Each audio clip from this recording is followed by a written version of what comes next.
말씀드릴 주제는 예수는 부처님 제자였느냐라는 이야기입니다. 예수와 관련된 끊임없이 나오는 떡밥 두 가지 전통적으로 계속 있어왔던 떡밥들입니다. 그 하나는 예수가 인도에 갔다더라. 티베트에 예수에 대한 기록이 있다더라. 이런 쓸데없는 떡밥 한 가지. 또 한 가지는 예수가 죽은 게 아니고 살아나서 마리아랑 잘 붙어서 잘 살고 그 혈통이 남았다더라. 그게 프랑스 왕가. 그게 이제 나중에 다빈치 코드 이런 영화, 성배 어쩌고저쩌고 하는 이런 것들 들어보셨잖아요. 다빈치 코드 안 보셨어요? 영화는 그지 같았지만 책은 베스트셀러, 전 세계적인 베스트셀러. 영화가 그걸 잘 못 살렸죠. 소설을 살릴 때 영화가 너무 소설을 따라간 경우에 망한다라고 하는 거를 잘 보여주는 조금 더 과장스럽게 해야죠. 그래서 아무튼 예수의 혈통과 관련된 그러한 이야기 한 가지. 그리고 예수가 이제 없죠. 특별히 앞뒤가 없는 사람이잖아요. 그냥 한 3년 동안 이렇게 대충 살았어요. 어렸을 때 목수 아들이에요. 이런 거. 그리고 피바람이 태어날 때 피바람이 불었어요. 예수를 견제하기 위해서 저거 쓸데없는 얘기들 이런 거 좀 있다가 갑자기 없어졌죠. 그리고 3년 뒤에 안 죽고 거기서 다시 살아나서 그러니까 화형 이런 거 해야 돼. 자꾸 이런 얘기 자꾸. 좀 확실한 걸 해야지. 십자가에 매달아 놓으니까 그래갖고 토리노 수위 이런 거 들어보셨어요? 토리노 성당의 수위. 거기에 이제 예수가 이렇게 찍혀 있다더라. 그 수위가 있는데 거기에 펴보면 이렇게 사람 형상이 이렇게 있죠. 다 조작이죠. 그건 바티칸에서도 밝힌 겁니다. 왜 연대가 그렇게 그 천의 연대가 2000년까지 안 올라가요. 그래서 경기 끝났죠. 경기가 그렇게 나오고 그 다음에 예수의 제자들 무덤을 보면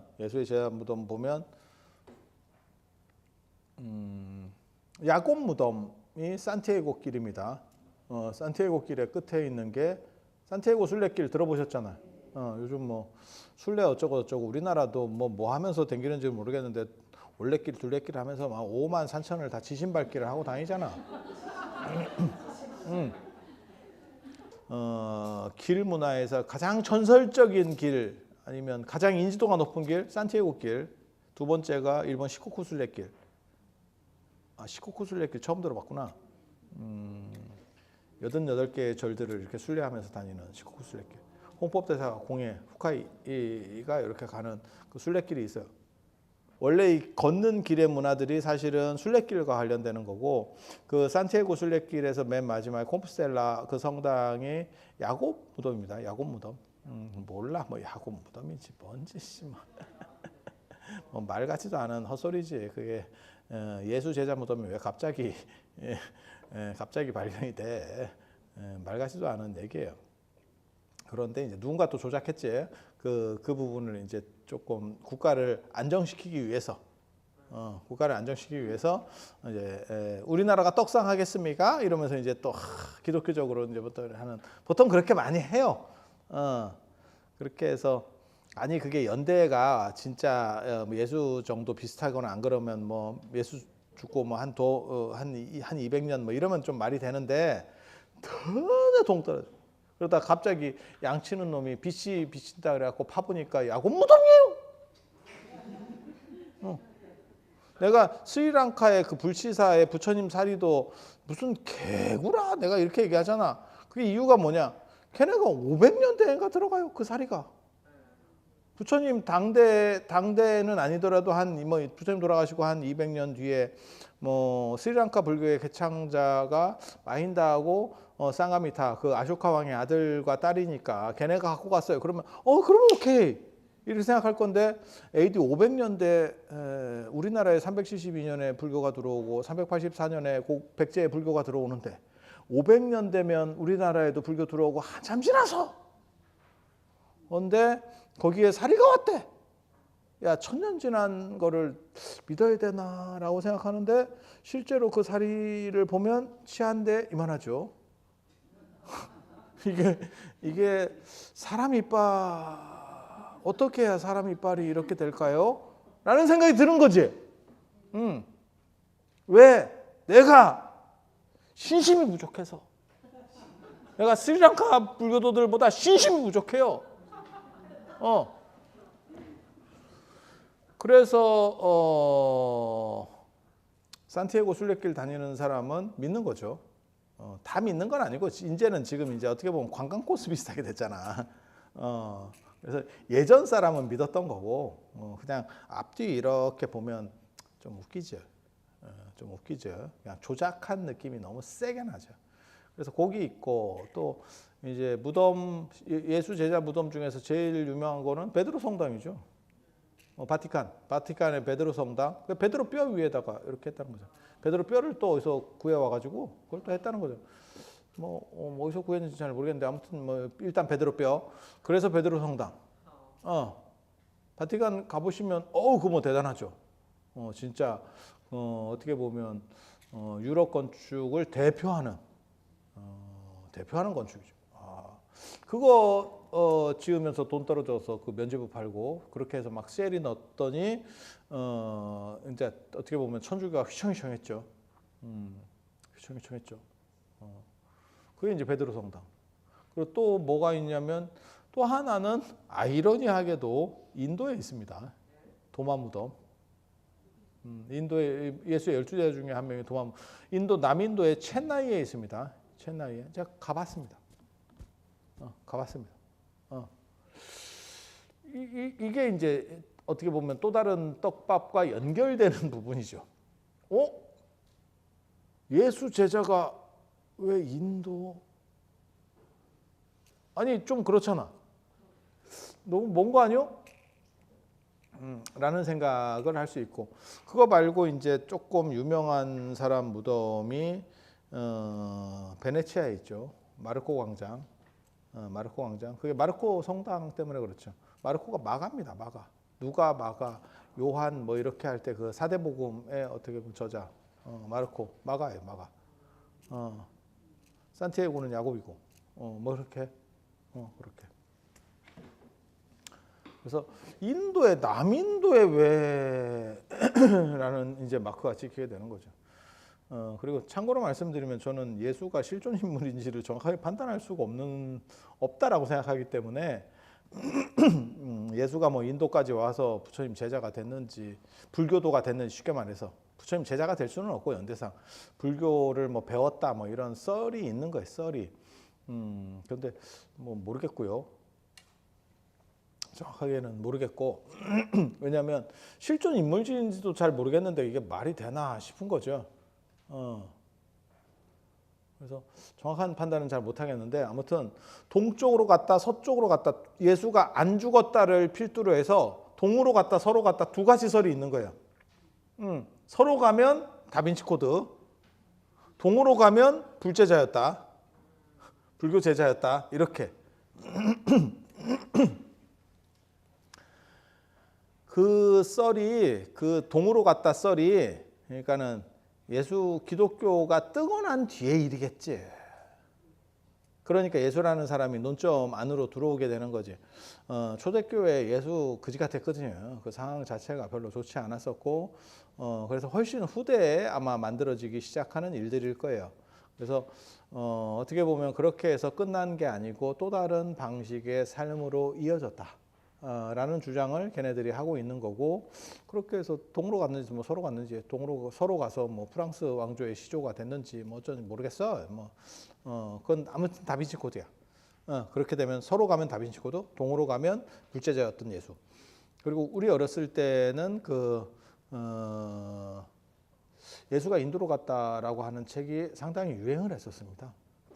그래서 불제자였었던 예수에 대한 얘기도 있었고 그 다음에 인도에서의 예수의 생애 그 당시 유명한 출판사로 고려원이라고 하는 게 있었습니다. 고려원 아시면 또 다 오래된 사람들이에요. 지금 망한 회사입니다. 어떻게 보면 가장 출판을 대표하는 김영사보다 더 컸을 거예요. 저 잘 모릅니다. 정확하게는 잘 모르겠는데 그 당시에 아무튼 날렸던 회사인데 나중에 망할 때 얘기를 들어보면 저도 궁금해서 이제 물어봤었는데 뭐 교재인가 뭐 100 몇십억을 들여 미쳤지. 책 팔아서 도대체 얼마나 남는다고 100억이 넘는 돈을 들여서 책을 만든다고 생각을 했는지 모르겠어.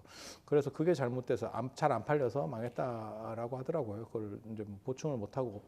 뭐 영화도 그럴 수 있잖아. 예를 들어서 계속 잘 될 줄 알고 그 고려원의 히트 상품이 어떻게 보면 그 영웅문이었었거든요. 영웅문, 손자병법 뭐 이런 거 기억나십니까? TV에서 선전 되게 많았었지. 정비서 선생의 손자병법 뭐 이런 거.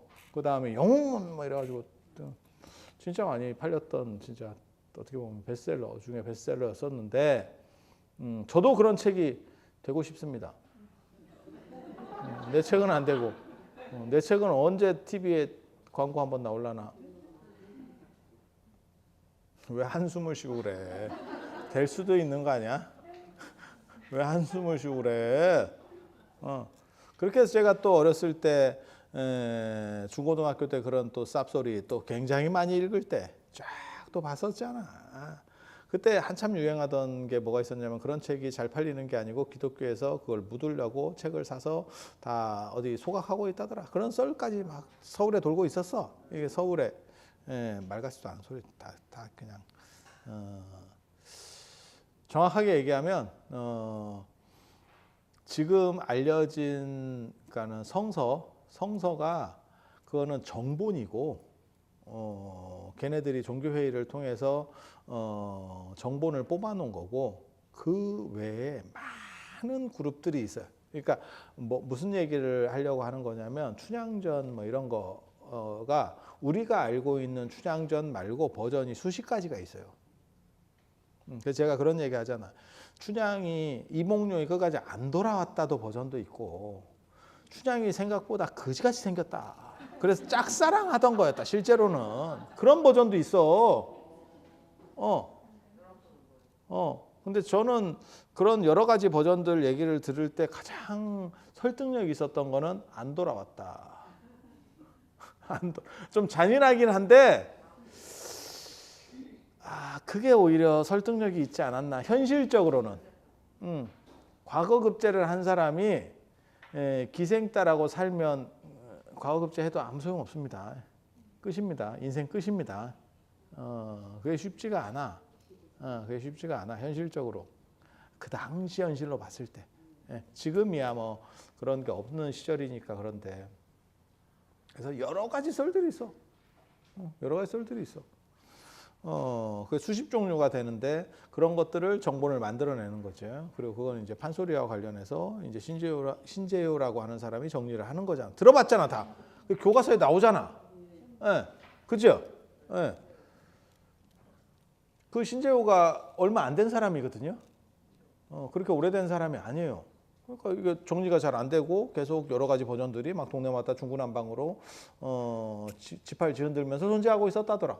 가능한 얘기. 성서도 마찬가지죠. 국교화되고 어느 정도 이게 안정이 되기 전에 다 지팔 지흔드는 얘기를 하고 있었고 그 다음에 예수를 믿는 사람들이 다 이제 날조하기 시작하는 거죠. 그리고 그 중에 일부는 쉽게 말해서 서쪽으로 간 사람들도 있을 거고 동쪽으로 간 사람도 있을 거고 별 것들이 다 있어요. 그러니까 우리가 아는 것처럼 윤회론이 언제 빠지냐면 기독교에도 윤회론이 있었어요. 그 니케아 공유회 때 빠진 거예요. 니케아 공유회 때. 니케아 공유회 때 신비주의적인 부분들이 상당히 빠져나갈 때 그때 윤회론이 빠져나가거든요. 그러니까 여러 가지 썰들이 있는 거를 정리하는 거예요. 가방끈들이. 야 이렇게 하면 우리 좀 쉽지가 않을 것 같다. 이건 이렇게 하자. 그리고 거기에는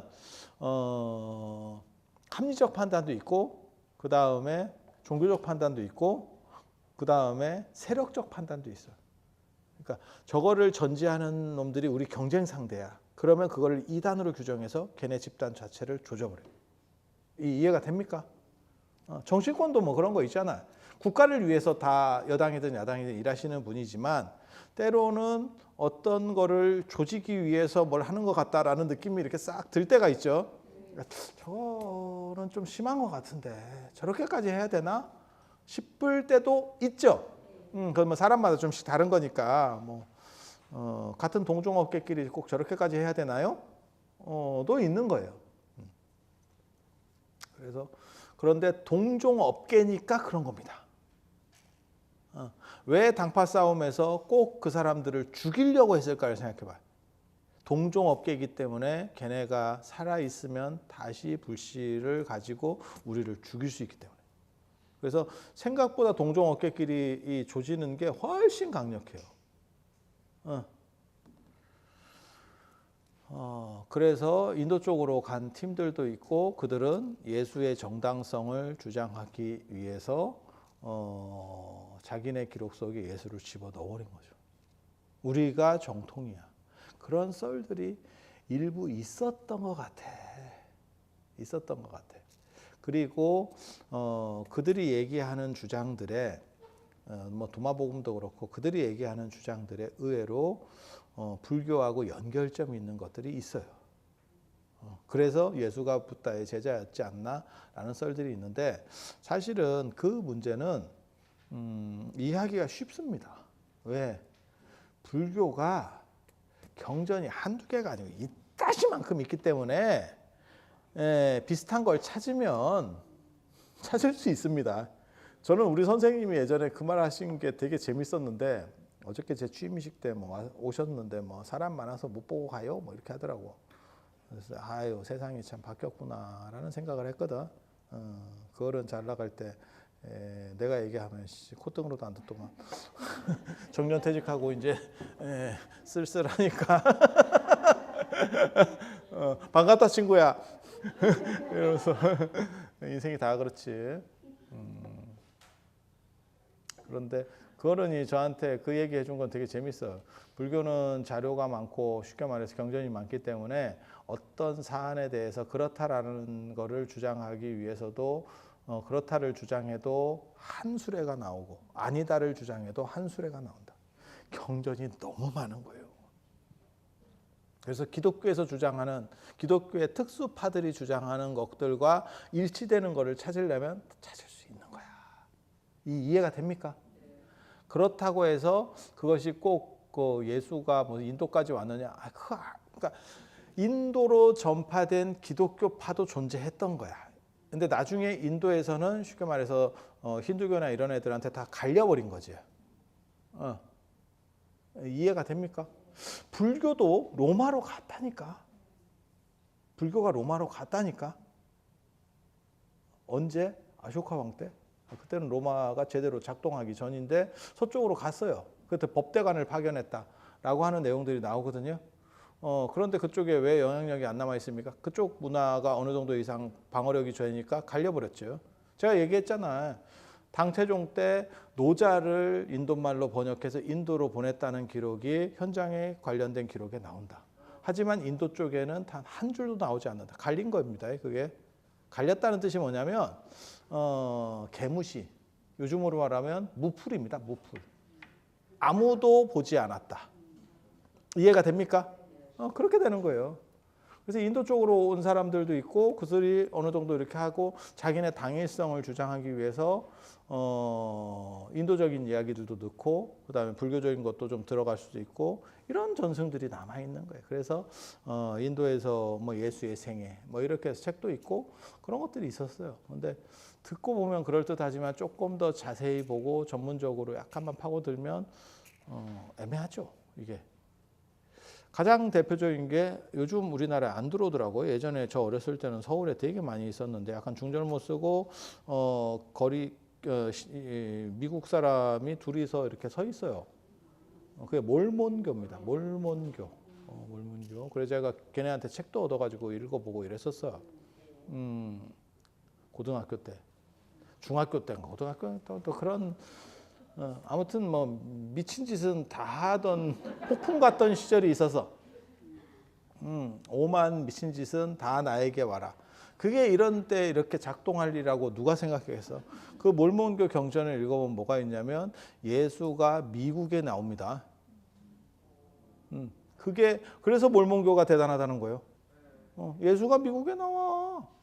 그래갖고 나타나가지고 여기야말로 대단한 거예요. 이렇게 얘기하고 가.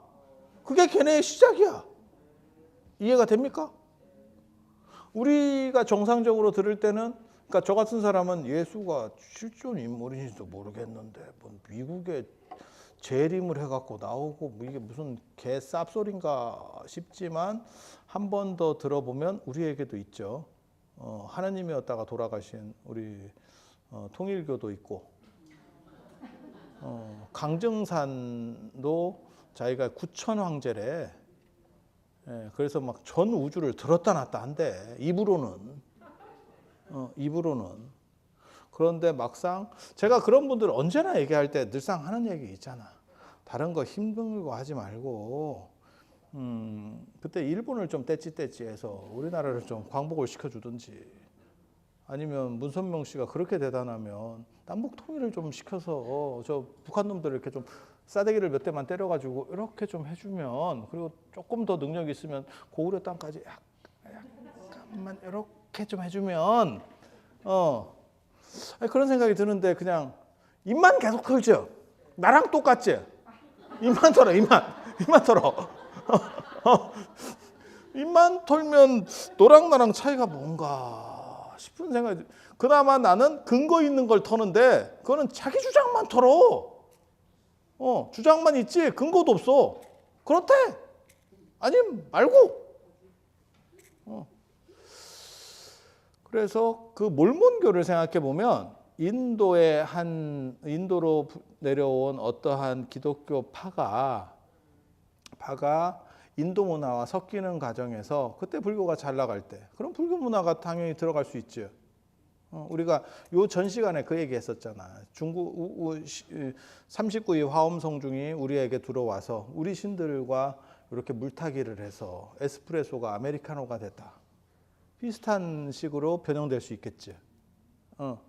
그리고 그들이 끝까지 남긴 게 뭐냐면 첸나이의 도마무덤. 그러니까 12제자의 무덤 중에 하나가 인도, 그것도 남인도에 이게 뭔 소리인가 싶은 생각이 들지만 그들은 그러한 정당성을 가지고 계속 뭔가 얘기를 했었던 거죠. 그러면 그들의 전승이 계속 내려왔느냐? 별로 그렇지 않죠. 그냥 딱 봐도 인도에서 내려왔을 것 같지 않죠. 있어요. 남인도에 가면 의외로 기독교가 좀 있어요. 북인도 쪽이나 중인도 쪽하고는 달라. 좀 있긴 있어. 하지만 뭐 그게 이렇다 할 정도의 뭐는 없죠. 그리고 바티칸 입장에서는 처음에 그런 얘기를 들으면 뭔 개소리 이렇게 나왔겠죠.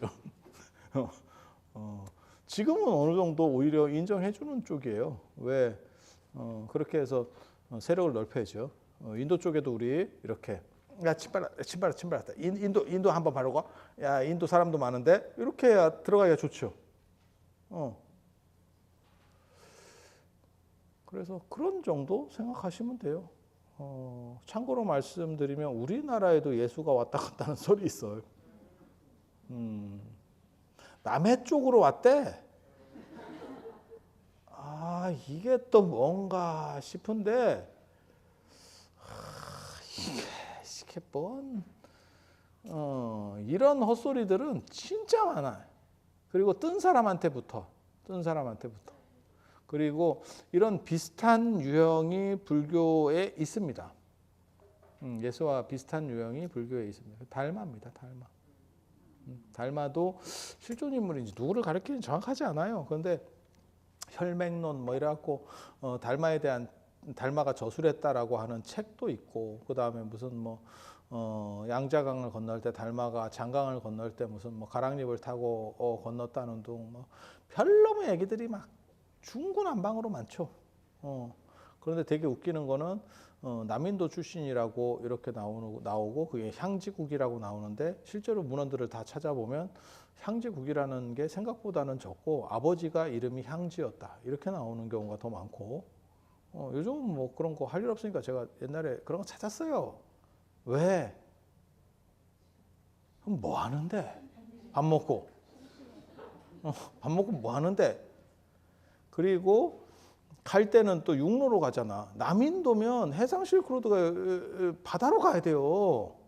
근데 왜 죽고 나서는 신발 한 짝 남기고 또 북쪽으로 가? 그래서 달마가 실존 인물이라면 달마와 관련된 유일한 기록은 딱 한 줄입니다. 양현지의 낙양가람기에 나오는 영영사 탑을 보고 대단해요! 라고 했다고 말했다는 그 한 가지. 없습니다. 그게 가장 오래된 달마에 대한 기록입니다. 그리고 나머지는 다 뒤에 갖다 붙이는 기록들인데 그래서 저 일본의 구텍대학 그 대학에서 나오는 해능평전 이런 데 보면 해능에 대한 해능 연구에 보면 달마가 만약에 실존 인물이라면 아프가니스탄 사람일 확률이 높은 거 아니냐라는 견해도 있습니다. 그러니까 뜨게 되니까 여러 가지 얘기들이 막 붙는 거예요. 그리고 그게 가능한 거는 불투명한 인물에게 그렇게 붙는 경우가 많아요. 그러니까 저같이 노출도 많고 계속 이렇게 떠드는 사람한테는 신비주의가 잘 안 붙어.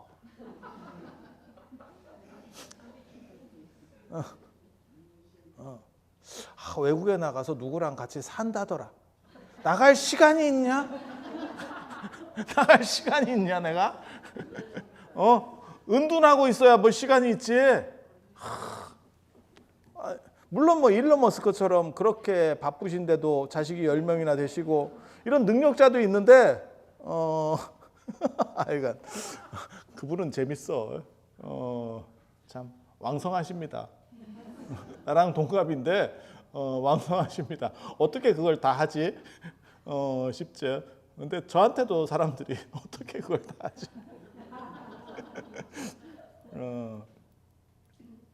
그래서 이런 썰들이 어떻게 보면 그 지역의 정당성을 주장하기 위한 썰이에요. 그리고 그런 것들이 일부가 조명되는 거예요. 그리고 그게 우리나라에 존재하는 걸 얘기를 들면 우리나라가 인도가 서천축이면 우리나라는 동천축이다. 그래서 동축사가 우리나라에 진짜 있습니다. 그 삼국유사에 나오죠. 동축사, 동천축이야 우리가. 그리고 우리는 석가모니 부처님 이전에 가섭 부처님이 여기서 설법하시고 사셨던데요. 그래서 전불시대 칠척아람지가 있는 거야. 이렇게 주장하는 이유는 무엇이냐? 신라 불교의 정통성을 주장하기 위해서. 그런 걸 어떻게 우리가 받아들여요? 지금은 지 주장이지. 그걸 통해서 자부심을 주고 국민들을 단합시키고 하려고 했었던 건 이해는 되지만 그것이 사실입니까? 라고 말하면 글쎄요 라고 말할 수 있는 거죠. 인도와 관련된 예수 부분들도 그런 정도에서 보시면 돼요. 그리고 저 성배 어쩌고 하는 저 다빈치 코드 같은 경우도 딱 그런 정도로 보시면 돼요. 그리고 아울러서 예수는 실존 인물인가? 그리고 예수라는 게 우리식으로 말하면 그냥 그 당시 아주 흔한 이름이에요. 그래서 누구랑 결합되기도 좋고 숨기도 좋은 이름들이야. 돈 띠먹고 도망가면 참 안 걸릴 것 같은 얼굴. 뭔 얘기인지 알아들으시겠어요? 그런 이름이란 말이야. 그래서 이게 맞나 어쩌나 싶을 정도까지 의심되는 정도. 그리고 너무 신비적으로 이거를 만들어놔서 신비적이어서 오히려 가공하기는 편해요. 우리같이 드러난 사람들이 가공하기가 어려워. 드러났는 데다가 우리 같은 사람은 또 솔직하잖아. 그런 느낌 안 들어? 내숭 별로 없음. 사람 많은 데서도 짜증나면 짜증냄. 앞뒤 잘 안 가림. 지랄함. 뭐 이렇게. 이거는 굉장히 대단한 거예요. 여러분 몰라서 그래. 선불교는 자신의 마음을 그대로 드러나.